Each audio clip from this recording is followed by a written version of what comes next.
어제까지 저는 누군가의 아내였어요. 오늘 저는 맨발로 복도에 서 있습니다. 3년을 함께 산 집에서 쫓겨났습니다. 신발조차 챙기지 못했어요. 비가 내리고 있었고 갈 곳이 없었습니다. 휴대폰을 꺼냈을 때 한 번호가 보였습니다. 전 남편, 30년 전 제가 떠난 사람이었어요. 이 사람에게만은 절대 전화하지 않으려 했습니다. 하지만 더는 버틸 수 없었어요. 전화를 걸었습니다. 지금 갈 데가 없어. 30분 뒤 그 사람이 왔습니다. 슬리퍼 차림으로 급하게 달려온 흔적 그대로 제 맨발을 보고 자신의 슬리퍼를 벗어 신겨주었습니다. 아무 말도 하지 않았어요. 그날 저는 알았습니다. 진짜 가족의 의미를. 여러분, 제 이야기 끝까지 들어주시고 여러분의 생각을 남겨주세요. 구독과 좋아요는 저에게 큰 힘이 됩니다. 안녕하세요. 저는 올해 69 김미자입니다. 사람들은 제게 이렇게 말합니다. 어떻게 그렇게 혼자서 다 해내셨어요? 32에 이혼하고 딸 하나 키워서 서울대 보내고 작은 분식집 하나 운영하다가 제 이름으로 된 통장에 3천만 원까지 모았다고 하면 다들 고개를 끄덕입니다. 자랑 같지만 사실입니다. 제가 직접 해낸 일이니까요. 하지만 저도 압니다. 그게 대단해서가 아니라 선택지가 없어서 버텼다는 걸요. 32에 이혼했습니다.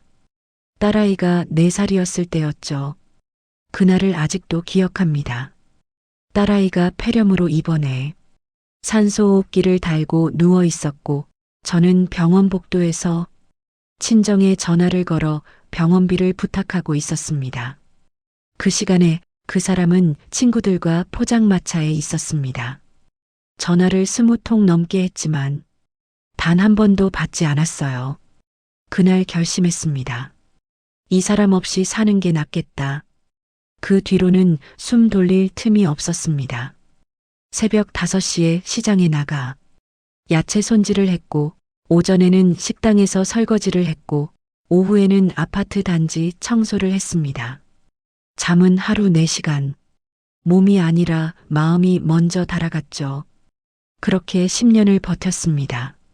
43이 되던 해 보증금 1,000만 원짜리 구석진 가게에서 작은 분식집을 열었습니다.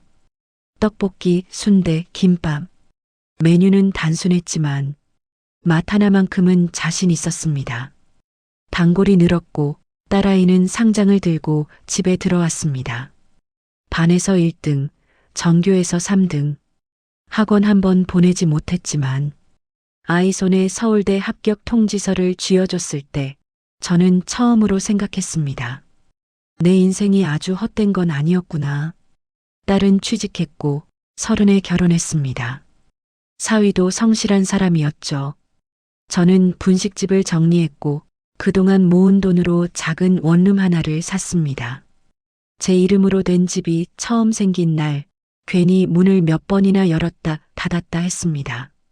그리고 65이 되었을 때 문득 깨달았습니다. 이제 내가 할 일이 없구나. 딸은 자기 가정을 꾸렸고 저를 필요로 하지 않았습니다. 외롭다기보다는 허전했습니다. 무언가를 해내야만 살아있는 기분이 들던 사람이 갑자기 멈춰선 느낌이었죠. 그때 동네 경로당에서 김동욱 씨를 만났습니다. 68. 말수가 적고 점잖은 사람이었습니다. 공무원 생활을 하다 퇴직했고 부인을 3년 전에 먼저 보냈다고 했습니다. 작지만 본인 명의 아파트에서 혼자 산다고 했죠. 처음엔 그저 산책 친구였습니다. 일주일에 2~3번 공원을 걸었고 가끔 차를 마셨습니다. 어느 날 그가 말했습니다. 미자 씨, 혼자 사는 거 힘들지 않으세요? 저는 웃으며 답했습니다. 괜찮아요. 익숙해요. 그는 고개를 저었습니다. 익숙한 게 다 괜찮은 건 아니잖아요. 그 말이 가슴에 남았습니다. 맞는 말이었거든요. 석 달쯤 지났을 때 그는 제 손을 잡았습니다. 저랑 같이 살면 안 될까요? 우리 나이에 혼자 있을 이유는 없잖아요. 설렘보다는 안도감이 먼저 왔습니다. 아침에 밥상을 마주할 사람이 있다는 것, 그것만으로도 충분하다고 생각했습니다. 함께 살기로 했습니다. 김동욱 씨의 집으로 들어갔습니다. 30평대 아파트였고 채광이 좋은 집이었습니다. 제가 물었습니다. 혼인신고는 언제 할까요? 그는 잠시 말을 고르더니 말했습니다. 천천히 하죠. 우리 나이에 서류가 뭐가 중요해요. 마음이 먼저지. 그 말이 참 그럴듯하게 들렸습니다. 집 명의는 같이 올릴까요? 제 원룸 팔면 보탤 수 있는데요. 그는 웃으며 손을 내저었습니다. 아니에요. 미자 씨 집은 그대로 두세요. 딸한테 물려줘야죠. 우린 이대로도 충분해요.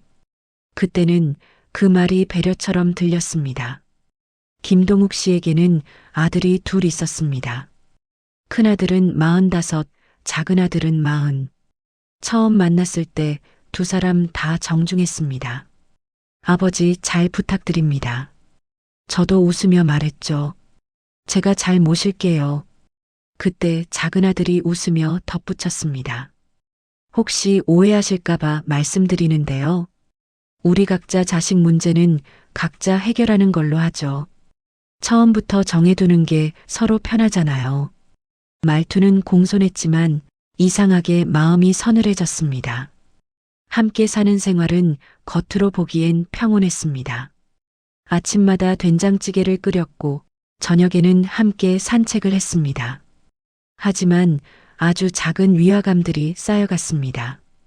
혼인신고 이야기를 꺼내면 요즘 좀 바빠서라는 말로 넘어갔고 명절에 제 딸이 오겠다고 하면 조금 이따 오라고 해요라며 미뤘습니다. 아들들이 올 때마다 거실에 두었던 제 짐은 방 안으로 옮겨졌고 장보고 올 때마다 영수증 챙겨두세요라는 말이 따라왔습니다. 그래도 저는 말하지 않았습니다. 이 나이에 뭘 따지나. 함께 있는 것만으로도 감사하지. 그렇게 3년이 흘렀습니다. 그리고 어느 봄날 김동욱 씨가 쓰러졌습니다. 그날부터 모든 것이 달라지기 시작했습니다. 김동욱 씨가 쓰러진 건 5월 초였습니다. 아침을 드시다가 갑자기 숟가락을 놓으시더니 어지럽다고 하셨어요. 바로 119를 불렀죠. 뇌졸중이었습니다. 응급실에서 밤을 새웠습니다. 아들들이 왔을 때는 이미 새벽 4시였어요. 아버지 상태가 어때요? 큰아들이 물었을 때 저는 의사 선생님이 했던 말을 그대로 전했습니다. 다행히 큰 문제는 없대요. 약 먹으면서 관리하면 된답니다. 그럼 됐네요. 작은아들이 한숨을 쉬었어요. 안도의 한숨이었죠. 그런데 그 다음 말이 조금 이상했습니다. 어머님, 그동안 병원비는 얼마나 나왔어요? 아직 수납 전이라. 나중에 영수증 다 챙겨주세요. 정산해야 하니까요. 정산이라는 단어가 귀에 걸렸지만 넘어갔습니다. 당연한 거라고 생각했어요. 퇴원 후 김동욱 씨는 집에서 요양했습니다. 저는 매일 약을 챙겨드리고 식사를 준비했어요. 병원 갈 때마다 부축하고 밤에 화장실 가실 때도 깨서 도와드렸습니다. 한 달쯤 지났을 때 큰아들이 집에 왔어요. 아버지 통장 어디 있어요? 서랍에 있는데 왜요? 병원비랑 약값 정산하려고요. 그리고 앞으로 관리 좀 해야 할 것 같아서요. 제가 관리하고 있는데. 아니요, 이제 저희가 할게요. 그동안 쓰신 거 있으면 영수증 주세요. 다 드릴게요. 통장을 건넸습니다. 뭔가 이상했지만 아들이니까 당연한 거라고 생각했죠. 그날부터 분위기가 달라졌어요. 아들들이 자주 집에 왔습니다. 전에는 한 달에 한 번 올까 말까 했는데 이제는 일주일에 2~3번씩 왔어요. 오면 방문을 닫고 아버지와 이야기했습니다. 저는 거실에서 텔레비전을 보고 있었지만 가끔 목소리가 들렸어요. 아버지, 집 정리 생각 좀 하셔야 해요. 혹시 드린 건 없으시죠? 나중에 복잡해지면 안 되니까요. 김동욱 씨는 그 말들을 들으면서도 아무 말도 하지 않았습니다. 그 침묵이 무엇을 의미하는지 저는 아직 몰랐어요. 6월이 되었습니다. 작은 아들 며느리가 처음 집에 왔어요. 인사는 공손했습니다. 어머님, 그동안 아버님 간병하시느라 고생 많으셨어요. 아니에요, 당연한 걸요. 그런데 혹시 살림비 같은 거 따로 관리하세요? 네, 시장 보고 그러는 건 제가 하니까요. 아, 그럼 가계부 같은 거 있으세요? 나중에 한번 보여주실 수 있어요? 가계부는 없었습니다. 제가 쓰는 돈은 제 통장에서 나갔고 김동욱 씨 돈은 건드린 적이 없었거든요. 가계부는 안 써요. 제 돈으로 쓰는 거라. 아, 그러세요? 그럼 됐어요. 며느리는 웃었지만 눈은 웃지 않았습니다. 그날 저녁 작은 아들이 말했어요. 아버지 방은 이제 저희가 정리할게요. 건드리지 마세요. 왜요? 제가 매일 청소하는데. 아니요, 됐어요. 혹시라도 분실되면 안 되니까요. 분실이라는 단어가 가슴을 찔렀습니다. 저를 의심하고 있었어요. 7월이 되자 김동욱 씨 상태가 조금 나아졌습니다. 걷는 것도 괜찮아지셨고 말씀도 또렷해졌어요. 저는 안도했습니다. 이제 괜찮아지겠구나. 그런데 그날 큰아들이 왔을 때였어요. 아버지, 작은 방 있잖아요. 거기 좀 비워주실 수 있어요? 김동욱 씨가 물었습니다. 왜? 제 짐 좀 보관하려고요. 요즘 집이 좁아서요. 그래, 그러지 뭐. 저는 그때 깨달았습니다. 이 집에서 제 공간이 점점 줄어들고 있다는 걸요. 처음에는 거실 한쪽 선반이 없어졌고, 그 다음은 작은 방이었습니다. 제 옷을 걸던 옷장 한 칸도 잠깐 비워달라는 말과 함께 사라졌어요. 그러던 어느 날 작은 아들이 말했습니다. 혹시 그 원룸 아직 있으시죠? 네, 있어요. 세놓고 있는데요. 그거 안 팔 거예요? 왜요? 그냥요. 나중에 필요하실 수도 있잖아요. 그 말의 의미를 이해하는 데는 시간이 걸리지 않았습니다. 저는 그날 밤 잠을 이루지 못했어요. 8월 말이었습니다. 김동욱 씨 상태가 갑자기 나빠졌어요. 다시 병원에 실려갔고 이번에는 중환자실로 들어갔습니다. 저는 매일 병원에 갔습니다. 면회 시간마다 들어가서 손을 잡아드렸어요. 괜찮아지실 거예요. 하지만 김동욱 씨는 대답하지 못했습니다. 일주일 뒤 아들들이 저를 불렀어요. 병원 로비였습니다. 큰아들이 말했습니다. 아버지 상태가 안 좋아요. 알아요. 그래서 말인데 이제 집에 계셔도 됩니다. 병원은 저희가 올게요. 무슨 말씀이세요? 제가 간병을. 아니에요. 저희가 할게요. 피곤하실 테니까요.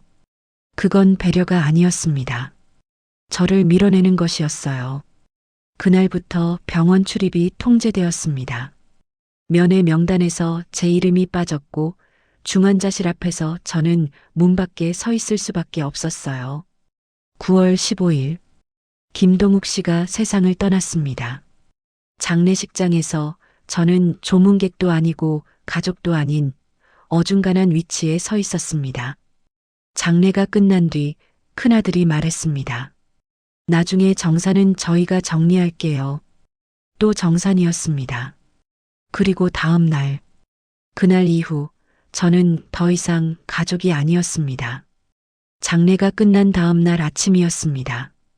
아들 둘이 함께 집에 왔어요. 평소보다 일찍 9시쯤이었습니다. 어제 피곤하셨죠? 주무시긴 했어요? 큰아들이 물었습니다. 목소리는 여전히 정중했어요. 네, 괜찮아요. 그럼 잠깐 앉으세요. 말씀드릴 게 있어서요. 거실 소파에 앉았습니다. 아들 둘은 제 맞은편에 나란히 앉았어요. 작은 아들이 서류 봉투를 꺼냈습니다. 이게 아버지 유언장이에요. 법무사 통해서 작성하신 거예요. 여기 보시면 이 집이랑 예금 전부 저희 형제 앞으로 되어 있습니다. 서류를 제 앞으로 밀었어요. 글자들이 보였지만 읽히지 않았습니다. 작성 날짜는 제가 병원에 있던 그 달이었습니다. 그리고 어머님, 큰아들이 말을 이었습니다. 법적으로는 혼인 관계가 아니셨잖아요. 그래서 상속 대상이 아니에요. 법적으로 그 단어가 귀에 박혔습니다. 저희도 이해해요. 아버지랑 같이 계셨으니까요. 그래서 정리 도와드리려고 합니다. 정리. 뭘 정리한다는 거예요? 제가 물었을 때 두 아들은 잠시 눈을 마주쳤습니다. 어머님, 이 집은 이제 저희 명의예요. 그러니까 나가야 한다는 말인가요? 그렇게 표현하긴 그렇지만 네, 정리를 하셔야죠. 작은 아들이 말했습니다. 언제까지요? 오늘 중으로 부탁드려요. 늦어도 내일 아침까지는. 하루. 3년을 살았던 집을 하루 만에 비우라는 말이었습니다. 알겠습니다. 저는 그렇게 대답했어요. 다른 말이 떠오르지 않았습니다. 짐 싸시는 거 도와드릴까요? 아니요, 괜찮아요. 그럼 저희는 저녁에 다시 올게요. 확인차. 두 아들이 일어섰습니다. 현관에서 신발을 신으며 큰아들이 말했어요. 어머님, 저희가 매정한 거 아니에요. 법이 그래요. 또 법이었습니다. 문이 닫혔습니다. 저는 한참을 소파에 앉아 있었어요. 무엇부터 해야 할지 몰랐습니다. 짐을 싸야 했습니다. 방으로 들어가 옷장을 열었어요. 옷이 생각보다 적었습니다. 큰 가방 하나면 충분했어요. 3년 동안 이 집에서 살았는데 제 물건이 이것밖에 없다는 게 이상했습니다. 화장대를 봤어요. 화장품 몇 개, 빛 하나. 그게 전부였습니다. 거실로 나왔습니다. 선반에 있던 제 책들은 언제 치워졌는지 보이지 않았어요. 작은 액자 하나도 없었습니다. 부엌에 갔습니다. 제가 매일 쓰던 앞치마가 걸려 있었어요. 그걸 보자 눈물이 났습니다. 나는 여기서 뭐였을까? 요리하고 청소하고 간병했지만 흔적은 아무것도 남지 않았습니다. 가방 하나를 챙겼습니다. 옷 몇 벌, 속옷, 화장품. 그게 전부였어요. 휴대폰을 들었습니다. 딸에게 전화할까 생각했지만 누르지 못했어요. 딸도 시댁 눈치 보며 사는 처지인데 제가 짐이 될 수는 없었습니다. 친구들을 떠올렸습니다. 하지만 다들 자기 살기 바빴어요. 누구네 집에 얹혀 산다는 말이 나오면 그것도 부담이었죠. 제 원룸은 세입자가 있었습니다. 계약 기간이 아직 6개월이나 남았어요. 갈 곳이 없었습니다. 오후가 되었습니다. 창밖을 보니 구름이 잔뜩 끼어 있었어요. 비가 올 것 같았습니다. 현관에 가방을 두고 마지막으로 집안을 둘러봤습니다. 거실 소파, 식탁, 부엌, 침실. 3년 동안 제가 매일 청소했던 공간이었지만 이제는 남의 집이었습니다. 6시쯤 아들 둘이 다시 왔습니다. 다 정리하셨어요? 네. 저거 하나예요? 현관에 놓인 가방을 보며 작은 아들이 물었습니다. 네, 제 건 많지 않아요. 어디 가실 때는 있으세요? 대답하지 못했습니다. 그럼 일단 어디든 가셔야죠. 오늘은 못 주무시면 찜질방이라도. 찜질방. 69 나이에 찜질방에서 자라는 말이었습니다. 알겠어요. 가방을 들고 현관으로 나왔습니다. 신발장을 열었을 때 제 신발 자리는 비어 있었습니다. 제 신발이. 아, 그거요? 큰아들이 고개를 갸웃했어요. 어제 청소하면서 깜빡하고 버렸나 봐요. 오래된 거였잖아요. 깜빡? 그렇게 간단한 말이었습니다. 그럼 이대로는 급하시면 편의점에서 사시면 되죠. 가까우니까. 비가 내리기 시작했습니다. 처음엔 가랑비였지만 점점 굵어졌어요. 저는 맨발로 현관을 나섰습니다. 그럼 수고하세요. 뒤에서 문 닫히는 소리가 들렸습니다. 복도에 서서 저는 가방을 내려놓았어요. 갈 곳이 없었습니다. 비는 점점 더 세차게 내렸고 제 발은 차가운 복도 바닥에 그대로 닿아 있었습니다. 휴대폰을 꺼냈습니다. 손이 떨렸어요. 전화번호부를 열었을 때 한 이름이 보였습니다. 전 남편.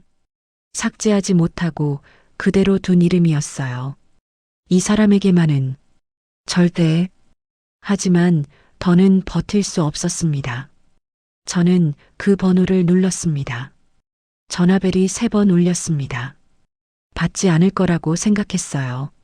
아니, 어쩌면 이 번호가 이미 바뀌었을지도 모른다고 생각했습니다. 4번째 벨이 울렸을 때 전화가 연결되었습니다. 상대는 말이 없었어요. 저도 한참을 말하지 못했습니다. 뭐라고 해야 할지 몰랐거든요. 목소리가 떨렸습니다.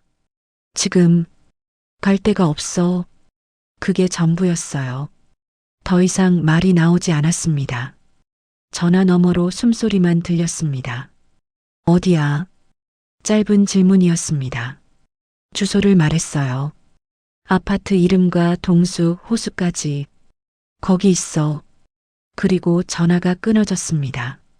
올까요? 저는 복도 벤치에 앉아서 가방을 무릎에 올려놓았습니다. 비가 계속 내렸어요. 창문으로 보이는 바깥 풍경은 흐릿했습니다. 시계를 봤습니다. 6시 반이었어요. 30분쯤 지났을 때 복도에 발소리가 들렸습니다. 고개를 들었습니다. 전 남편이었습니다. 작업복 바지에 집에서 입던 낡은 티셔츠 차림이었어요. 외투는 단추가 엉성하게 잠겨 있었고 발에는 슬리퍼를 신고 있었습니다. 급하게 나온 흔적이 그대로였죠. 제 앞에 섰을 때 그는 아무 말도 하지 않았습니다. 그저 제 발을 봤어요. 맨발이었습니다. 전 남편은 한참을 그 자리에 서 있었습니다. 그러다 천천히 앉아서 자신의 슬리퍼를 벗었어요. 신어. 아니에요, 괜찮아요. 신어. 다시 말했을 때 목소리는 여전히 낮았지만 단호했습니다. 슬리퍼를 신었습니다. 컸지만 없는 것보다는 나았어요. 전 남편은 양말만 신은 채로 일어났습니다. 가자. 가방을 들어주었어요. 저는 그 뒤를 따라 엘리베이터로 갔습니다. 엘리베이터 안은 조용했습니다. 층수 표시등만 깜빡였어요. 고마워요. 제가 말했을 때 전 남편은 고개를 저었습니다. 됐어. 그게 전부였습니다. 주차장에 차가 서 있었어요. 오래된 소형차였습니다.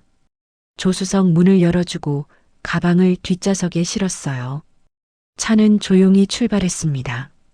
라디오도 켜지지 않았고 대화도 없었습니다. 그저 와이퍼만 비를 쓸어냈어요. 20분쯤 달렸을 때 익숙한 동네가 보였습니다. 예전에 함께 살던 동네였어요. 차가 멈춘 곳은 작은 다세대 주택 앞이었습니다. 전 남편이 이혼 후에 이사간 곳이라고 들었던 적이 있었어요. 들어가. 계단을 올라 2층 끝방으로 갔습니다. 문을 열었을 때 집은 작았지만 정돈되어 있었어요. 거실 겸 방 하나, 작은 부엌, 화장실. 혼자 살기에 딱 알맞은 크기였습니다. 앉아. 전 남편이 말했습니다. 저는 거실 바닥에 앉았어요. 가방을 옆에 두었습니다. 전 남편은 부엌으로 갔습니다. 냉장고를 열고 뭔가를 꺼내더니 가스레인지에 불을 켰어요. 국을 데우고 있었습니다. 잠시 후 밥상이 차려졌어요. 된장찌개와 김치, 계란말이. 간단했지만 따뜻했습니다.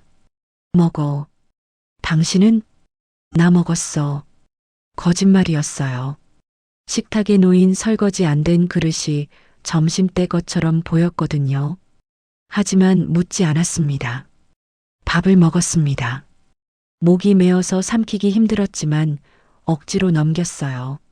전 남편은 창가에 서서 밖을 보고 있었습니다. 여기서 자. 밥을 다 먹었을 때 그가 말했습니다. 당신 방은? 내가 거실에서 잘게. 괜찮아. 미안해요. 됐어. 또 그 말이었습니다. 방으로 들어갔습니다. 작은 방이었지만 이불이 깨끗하게 개켜져 있었어요. 옷장 하나, 작은 책상 하나. 이불을 펴고 누웠습니다. 천장을 보다가 눈물이 났습니다. 소리 내지 않으려 입을 막았지만 어깨가 떨렸어요. 한참을 울었습니다. 그날 밤 거실에서는 아무 소리도 들리지 않았습니다. 다음 날 아침 눈을 떴을 때 집은 조용했어요. 거실로 나왔습니다. 전 남편은 없었습니다. 식탁에 쪽지 하나가 놓여 있었어요. 일 나갔다. 냉장고에 반찬 있어. 저녁에 온다. 글씨는 삐뚤빼뚤했지만 또렷했습니다. 창밖을 봤어요. 비는 그쳤고 햇빛이 들어오고 있었습니다. 저는 부엌으로 가서 설거지를 했습니다. 어젯밤 제가 쓴 그릇과 전 남편이 쓴 듯한 오래된 그릇들. 설거지를 하면서 문득 생각했습니다. 이 사람은 저를 사랑해서 데려온 게 아니라는 걸요. 책임감 때문도 아니었고 미안해서도 아니었습니다. 그저 도망치지 않았을 뿐이었어요. 가족이라고 불리던 사람들은 법을 먼저 말했고 가족이 아니게 된 사람은 아무 말 없이 왔습니다. 그게 전부였습니다. 하지만 그날 저는 처음으로 알았어요. 가족이 뭔지. 일주일이 지났습니다. 전 남편은 매일 아침 7시에 나가서 저녁 6시쯤 돌아왔어요. 건설 현장에서 일한다고 했습니다. 저는 낮 동안 집에 있었습니다. 처음 이틀은 아무것도 하지 못했어요. 그저 방에 앉아서 창밖만 봤습니다. 셋째 날 부엌으로 나갔습니다. 냉장고를 열었을 때 반찬이 거의 없었어요. 김치 하나, 계란 몇 개. 혼자 사는 남자의 냉장고였죠. 저는 시장에 갔습니다. 제 지갑에는 돈이 얼마 없었지만 최소한의 장을 봤어요. 무, 배추, 두부, 고등어. 집으로 돌아와 된장찌개를 끓이고 고등어를 구웠습니다. 저녁 때 전 남편이 돌아왔어요. 밥 먹어. 상을 차려놓고 말했을 때 그는 잠시 멈칫했습니다. 그래. 그게 전부였어요. 밥을 먹으면서도 대화는 없었습니다. 그저 숟가락 소리만 났죠. 반찬 맛있네. 전 남편이 말했을 때 저는 고개를 끄덕였습니다. 내일도 해줄게. 응. 그날부터 저는 밥을 했습니다. 며칠 뒤 딸에게서 전화가 왔어요. 엄마, 지금 어디세요? 응, 지금은 말하기가 어려웠습니다. 아빠 집에 있어. 네, 아빠요? 왜요? 딸의 목소리가 놀란 듯 했어요. 저는 그동안의 일을 짧게 말했습니다. 김동욱 씨가 돌아가신 일, 집에서 나온 일, 전 남편에게 전화한 일. 엄마, 왜 저한테는 연락 안 하셨어요? 너도 바쁘잖아. 그래도 엄마인데. 딸의 목소리가 떨렸어요. 괜찮아. 지금은 괜찮아. 제가 갈게요. 주말에 갈게요. 아니야, 안 와도 돼. 시댁에서 뭐라고 하잖아. 괜찮아요. 갈게요. 전화를 끊고 한참을 앉아 있었습니다. 주말에 딸이 왔어요. 현관문을 열었을 때 딸은 울고 있었습니다. 엄마, 왜 울어? 괜찮다니까. 딸을 안으며 저도 눈물이 났습니다. 거실에 앉아 차를 마셨어요. 전 남편도 함께 있었습니다. 아빠, 엄마 잘 부탁드려요. 딸이 말했을 때 전 남편은 고개를 끄덕였습니다. 알아. 제가 생활비 드릴게요. 매달. 아니야. 제가 말을 끊었습니다. 엄마는 괜찮아. 내가 그럴 필요 없어. 하지만 내 원룸 있잖아. 그거 월세 나오는 거로 충분해. 사실이었어요. 원룸 월세는 매달 70만 원이 나왔습니다. 제가 생활비를 내기에 충분한 돈이었죠. 딸은 한참을 울다가 갔습니다. 문이 닫힌 뒤 전 남편이 말했어요. 생활비는 반반 내자. 아니야, 내가. 반반. 더 이상 말하지 않았습니다. 그냥 그렇게 정해졌어요. 2달이 지났습니다. 저는 매일 아침 일찍 일어나 밥을 했습니다. 전 남편이 출근하기 전에 상을 차렸고 저녁에는 따뜻한 국을 끓여 놓았어요. 청소도 했고 빨래도 했습니다. 하지만 이상했어요. 예전처럼 당연한 일이 아니라 제가 선택한 일이라는 느낌이 들었습니다. 누가 시켜서도 아니고 해야만 해서도 아니었어요. 그냥 하고 싶어서 했습니다. 어느 날 저녁 전 남편이 말했어요. 오늘 월급 나왔어. 봉투를 내밀었습니다. 생활비. 아니야, 됐어. 내가 내는 거로. 받아. 봉투를 받았습니다. 열어보지 않았지만 꽤 묵직했어요. 고마워. 전 남편은 대답하지 않았습니다. 그저 텔레비전을 켰어요. 저는 그 옆에 앉았습니다. 함께 뉴스를 봤고 드라마를 봤습니다. 대화는 많지 않았지만 어색하지는 않았어요. 석 달째 되던 날 문득 생각했습니다. 나는 이 사람과 다시 살고 있구나. 재혼도 아니고 복권도 아니었어요. 그냥 함께 있는 것이었습니다. 어느 날 전 남편이 물었어요. 김치 떨어졌어? 응, 내일 담가야 할 것 같아. 재료비 줄게. 아니야, 내가. 같이 먹는 건데. 결국 돈을 받았습니다. 같이 김치를 담그면서 저는 마음이 조금 가벼워졌어요. 이런 게 일상이구나 싶었습니다. 거창한 사랑도 약속도 없었지만 그냥 계속되는 날들. 어느 저녁 산책을 나갔습니다. 전 남편이 먼저 제안했어요. 나가볼까? 응. 동네 한 바퀴를 천천히 걸었습니다. 말은 많지 않았지만 나란히 걸었어요. 공원 벤치에 앉았을 때 전 남편이 말했습니다. 미안해. 갑작스러운 말이었어요. 뭐가? 그때 내가 힘들 때 과거 얘기였습니다. 됐어.